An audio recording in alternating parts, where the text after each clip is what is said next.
Welcome to dial news special debate.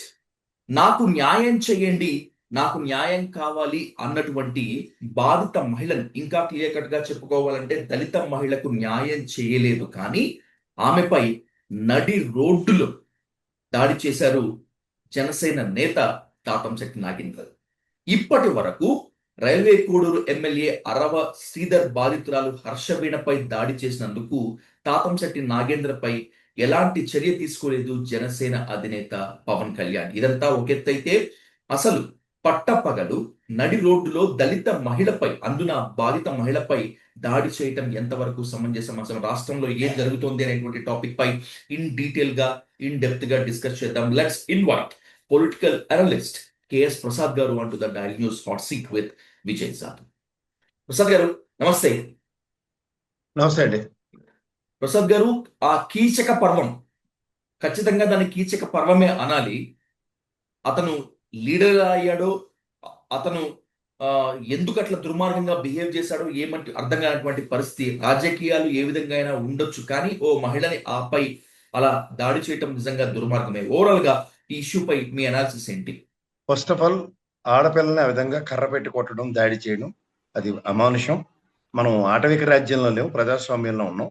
ఈ ప్రజాస్వామ్యంలో ఈ జనసేన పార్టీకి సంబంధించిన వాళ్ళు క్యారెక్టర్ లెస్ సిచ్యువేషన్స్ ని కూడా సమర్థించుకుంటూ, ముఖ్యంగా తాతంశెట్టి నాగేంద్ర లాంటి ఒక స్థాయి కలిగిన లీడరు, అతను నాకు ఎన్నో సంవత్సరాల నుంచి మిత్రుడు కూడా, కానీ ఇతని యొక్క చర్య చేయితో కర్రతో అతను చేసిన దాష్టికాన్ని మాత్రం చాలా హేయమైన చర్యగా ఖండిస్తున్నాను.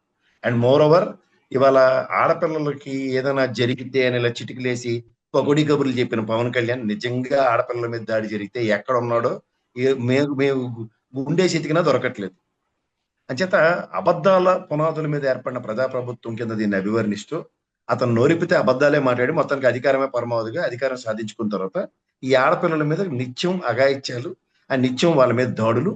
అండ్ ముఖ్యంగా మొన్న ఒక రీసెంట్ పాస్ట్ అరవ శ్రీధర్ కన్నా ముందు ఒక పిఏ, ఒక ఆడపిల్ల పట్ల ప్రవర్తించిన తీరు కనుక చూసుకుంటే, ఒక మినిస్టర్ పిఏ, ఎమ్మెల్యే పిఏ, అతను ఎవరైతే జనసేన పార్టీకి సంబంధిస్తారో దాని మీద కూడా ఈ విధమైన చర్యలు లేని పరిస్థితి గమనిస్తే, వీళ్ళు ఇలాంటి పనులు చేయడానికే ఉన్నారు. ఇలాంటి పనుల్ని అధినేత సమర్థిస్తూనే ఉన్నాడు. మహా అయితే పార్టీ కార్యక్రమాలకు దూరంగా ఉండని చెప్తారు. ఇంకో విషయం, నేను కిరణ్ రాయల్ విషయం కూడా నేను చెప్తున్నా. కిరణ్ రాయల్ కూడా ఇదే పనికిమాలిన పని ఆడపిల్లల పట్ల చేస్తే కూడా పార్టీ కార్యక్రమాలు దూరంగా ఉండు అని ఏదో మందలించినట్టు మందలిస్తే మళ్ళీ అన్ని టీవీ సీరియల్లో డైలీ సీరీ యాక్టర్ లాగా అన్ని టీవీ డిబేట్లకు వచ్చి రెగ్యులర్ గా మాడుతున్నాడు ఆయన. అంచేత ప్రతి చర్యలు ఏవీ లేనట్టు ఎవరికాడే కాండక్ట్ సర్టిఫికేట్ ఇచ్చేసుకుంటే దాన్ని యాక్సెప్ట్ చేసే అంత సమర్థత జనసేన పార్టీకి ఉంది అని ప్రజలు గమనించే వరకు ఈ విధంగా అమానుషమైన చర్యలు రిపీట్ అవుతూనే ఉంటాయి. ఇప్పటి వరకు అంటే ఈ ఇష్యూ జరిగి ఇప్పుడు మనం మాట్లాడుతున్న సమయం సాయంత్రము 4 గంటలు. ఇప్పటి వరకు కనీసం ఒక ప్రకటన కానీ, ఒక సస్పెన్షన్ కానీ దీనిపై స్పందించిన దాఖలా జనసేన అధినేత పవన్ కళ్యాణ్ ఇప్పటి వరకు కూడా లేదు. బాధ్యత రాహిత్యమా, లేకపోతే ఏమనుకోవాలి అసలు దీన్ని? ఒళ్ళు పోత్రం అండి, బుర్ర తక్కుతాను. సరే, నాకు పవన్ కళ్యాణ్ యాక్షన్ తీసుకుంటాడు, ఎందులో పడిపోతాడు నాకు అనవసరం. ఫస్ట్ పోలీస్ వ్యవస్థ ఎందుకు స్పందించదండి? నడి రోడ్డు మీద ఒక ఆడపిల్లని ఇష్టం వచ్చినట్టు అమానుషంగా కొడితే ఆ వీడియోలు మీ దగ్గర ఉన్నాయా? ఉన్నాయి సార్. ఇది ఏవి పోలీస్ వ్యవస్థ కానీ గౌరవ న్యాయస్థానం కానీ సుమోటోగా తీసుకోలేదా? పోలీస్ వ్యవస్థ ప్రతిచర్య ఆ సంబంధిత ఆయన తాతంశెట్టి నాగేంద్ర గారిని అరెస్ట్ చేయలేదా? ఇప్పుడు ఎవరండి చట్టాలు చేతిలో తీసుకుంటుంటే మనం ఏమైనా స్పెక్టేటర్స్? అయితే ఇప్పటి వరకు ఉన్నటువంటి ఇన్ఫర్మేషన్ ప్రకారము ఎఫ్ఐఆర్ అయితే బుక్ చేశారు. అది అట్రాసిటీ కేసు నమోదు చేశారా లేదా అనేటువంటిది మాట్లాడుతున్నాను కేఎస్ ప్రసాద్ గారు. అదైతే కనుక్కోవాల్సినటువంటి అవసరం అయితే ఉంది సార్. ఒకటి మాత్రం నేను చెప్పగలను, ఈ అట్రాసిటీ కేసులు ఇవన్నీ యాడెడ్ యాడ్జెక్ట్స్.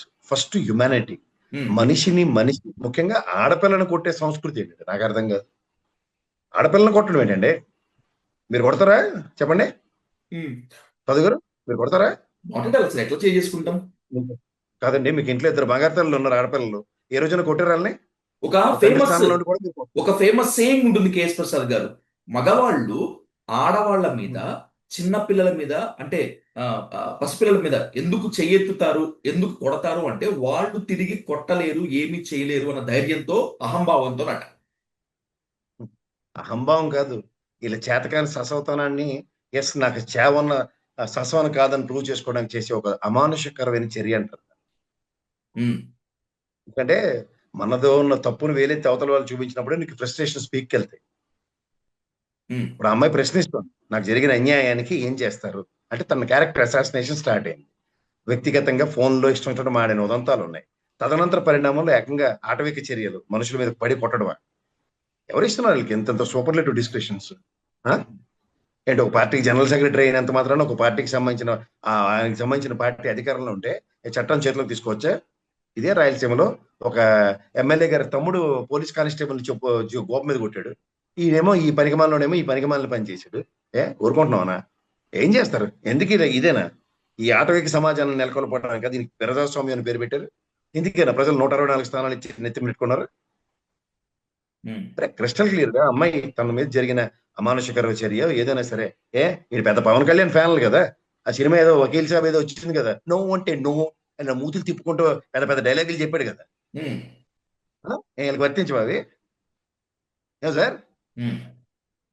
అవును, నిజమే. వకీల్ సాబ్ మొత్తం అంతా కూడా పింక్ రీమేక్ అయినప్పటికీ మహిళల జోలికి వస్తే ఒప్పుకోను, మహిళలతో అసభ్యంగా ఎవరు ప్రవర్తించినా ఒప్పుకోను అని చెప్పి అంటారు కదా పవన్ కళ్యాణ్ బయట కూడా.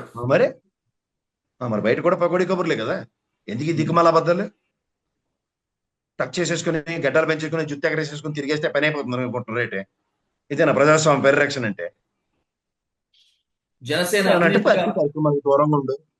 ఉమ్, జనసేన అధినేతగా పవన్ కళ్యాణ్ ఎలాగూ స్పందించలేదు, స్పందిస్తారో లేదో కూడా తెలియదు. కనీసం ఆంధ్రప్రదేశ్ డిప్యూటీ సీఎం గా స్పందించాలి కదా, ఎందుకు స్పందించలేదు? ఒత్తిళ్ళు ఏమన్నా ఉండుంటాయా? ఆయన ఏమిటే తెల్లచీర ఎందుకని ఒక సామెత ఉంటుంది సార్.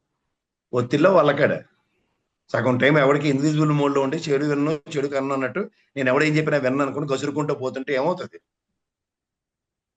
ఒక ఉమ్. ఎంత దాకా ఎందుకండి, హోమ్ మినిస్టర్ ఒక ఆడవిడ, ఆవిడెవరు?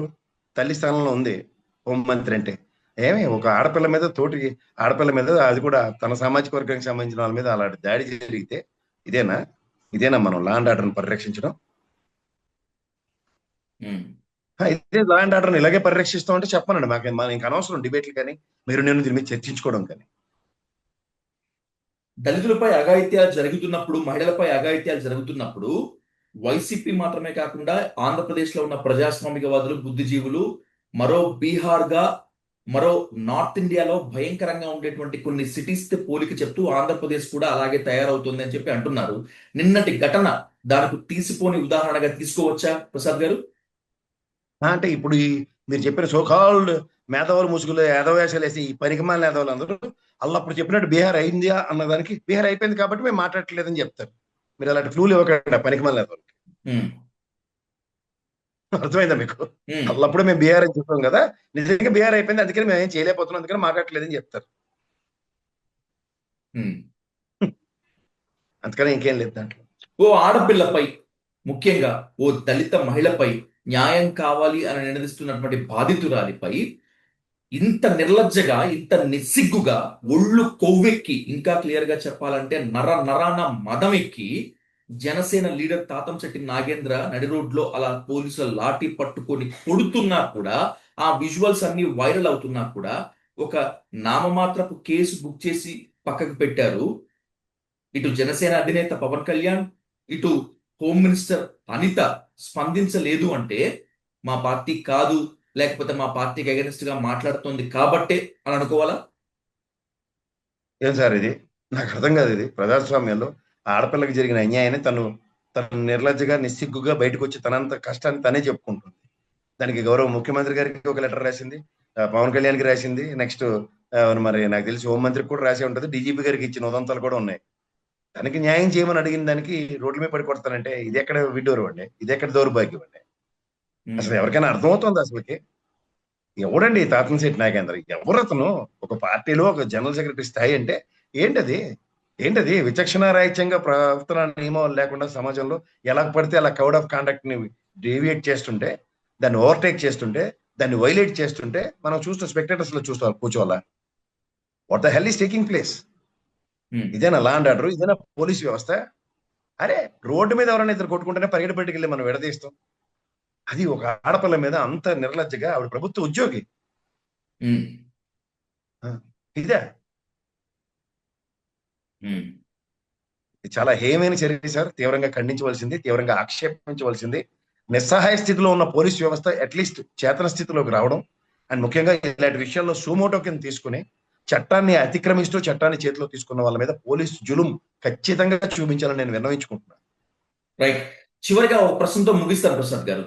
ఆ, కొన్ని నెలల క్రితము ఓ బాలికని కొబ్బరి తోటలోకి తీసుకెళ్లి అసహ్యంగా అసభ్యంగా ప్రవర్తించాడు అనేటువంటి ఆ, కారణంతో కట్ చేస్తే తెల్లవారేటప్పటికి చెరువులో శవమై తేలాడు ఆ వ్యక్తి. ఉం. మా పార్టీ అయినా ఎవరైనా కూడా ఉపేక్షించలేదు అని చెప్పి చెప్పుకున్నటువంటి ఆ కూటమి నేతలంతా ఫ్రమ్ చంద్రబాబు నాయుడు గారు టు హోమ్ మినిస్టర్ వంగనపూడి అనిత గారు, మరి తాతంశెట్టి నాగేంద్ర విషయంలో అది పనిచేయదా? కనీస నామమాత్రపు చర్య కూడా ఉండదా? ఉండదు, ఉండదు. మీరు ఎందుకు ఊరికో ఎక్కువగా ఊహించుకోకండి. అలాన్ని ప్రతాపాలన్నీ చిన్న చిన్న బుడంకాయగాల మీద, పనికిరాని ముసలోళ్ళ మీద ఉమ్, ఆత్మహత్య సదృశ్యాలు. ఇంతకన్నా ముందు ఇంకోలాడాడు నీటి కుంటలో ఇంకోటి గెంతేశాడు. 2 ఆత్మహత్యలు జరిగాయి. ఉమ్, అర్థమైందా? అది కూడా పోలీస్ కస్టడీలో ఉన్నప్పుడు. ఉమ్. అలాంటి మంచి పనులు ఇలాంటి వాళ్ళు చేయలేండి సార్. మీరు ఊహించుకోకండి. Time waste. ఎందుకంటే రైట్ ప్రసాద్ గారు. ఉమ్, తన అనుకున్న వాళ్ళందరికీ చట్టం, కులం అన్ని కార్డుల్ని బెస్ట్ యూటిలైజేషన్ చేస్తున్న ఈ ప్రజాస్వామ్య ప్రభుత్వం. 124 స్థానాలు ఉన్నాయి ఈ ప్రభుత్వం. చూడండి, బిఆర్ నాయుడు విషయంలో ఏమైంది? ఇప్పటికి చర్య ఉందా? రేపు ఎలక్షన్ ఏదో ఉందంటే సిగ్గుపడి రాజీనామా చేస్తాడని టాక్ గురించి నడిపిస్తున్నారు కదా. ఎంట్ల పెట్టద్దు. అదే పృథ్వీకి అయితే ప్రాణాలు తినేశారు ఈ పనికిమాల ఛానల్ తపేలాగల్లే కూర్చుని ఛానల్లో.